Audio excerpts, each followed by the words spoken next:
علی سیدنا مولانا محمد مبارک وسلم صلی علیہ یا الہ العالمین. ہم سب کی حاضری اپنی بارگاہ عزیز میں مقبول و منظور فرما. علامہ حامد رضا صاحب یہ جید علماء کرام کا ایک گلدستہ ہے, تمام گلدستے کی نمائندگی فرما رہے تھے. ابھی میں دعا کر رہا ہوں اختتام پر آستانہ عالیہ ڈھیر شریف سید ثناء اللہ شاہ گیلانی دم برکاتہ العالیہ اختتام فرمائیں گے. یا اللہ ہم سب کی دعاؤں کو مقبول و منظور فرما. یا الہ العالمین عظیم جرگہ تیری بارگاہ میں عرض کرتا ہے, یا الہ العالمین مرحومہ کے درجات میں بلندی عطا فرما, مرحومہ کے آنے والی منزلیں آسان فرما, مرحومہ کی قبر کو جنت کے باغوں میں سے ایک باغ بنا دے.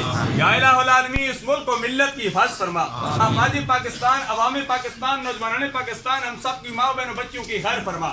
یا الہ العالمین جس نماز جنازہ اس جنازگاہ میں جس نے ہم نے ادا کیا, اس نماز جنازگاہ میں جن حضرات نے جانی مالی اخلاقی دامے درمے سخنے جس طریقے سے بھی تعاون کیا, یہ عظیم بلڈنگ بن گئی. یا اللہ ان کا بھی یہ صدقہ جاریہ اپنی بارگاہ عزیز میں مقبول و منظور فرما. آلیان گولڈا میں جو قبرستان ہے, حاضرین مجلس جنہوں نے نماز جنازہ پڑھا, ان کا عزیز و اقارب سرکار کی ساری امت کشمیر کے جو مسلمان جو ظلم و ستم کی چکی میں پس کر اس دنیا فانی کو چھوڑ کر چلے گئے ہیں. کل یوم یکجہتی کشمیر ہے, یوم صدیق اکبر ہے, سیدہ فاطمہ الزہرا رضی اللہ تعالیٰ عنہ کا ولادت بسعادت کا دن گزرا. یا اللہ ان مبارک دنوں کے توسل سے, اپنے پیارے اولیاء کاملین کے توسل سے, اپنے پیارے محبوبہ کے توسل سے, آستان عالیہ بار الحق شریف, دریا رحمت شریف, ان آستانوں کے توسل سے, اولیاء کاملین کے توسل سے یہ عظیم جرگہ تیری بارگاہ میں عرض کرتا ہے, مرحومہ کے درجات میں بلندی عطا فرما.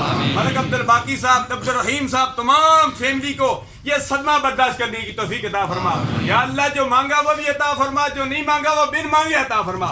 ہمارے اندر ہر قسم کی پیدا ہونے والی غلط فہمیوں کو دور فرما کر ہمارے رشتوں کو مضبوط بنا دے. یا الہ العالمین تو کرم فرما, فضل فرما, آسانیاں پیدا فرما. عالم اسلام کے لیے اور باران رحمت کے لیے پیر سید ثناء اللہ شاہ صاحب دعا فرماتے ہیں. آمین. ہم سب کے صغیرہ کبیرہ گناہ معاف فرما, رحمت والی بارش نازل فرما. آمین. یا رب العالمین مرحومہ صاحبہ کی بخشش مغفرت فرما, درجات کی بلندی عطا فرما. قبر کے اندر کریم آقا علیہ الصلوۃ والسلام کی زیارت, میدان محشر کے اندر لجپال آقا کی شفاعت کبریٰ نصیب فرما. ان کے تمام لواحقین کو صبر و اجر عظیم عطا فرما. صلی اللہ تعالی علی رسول خیر خلقہ محمد.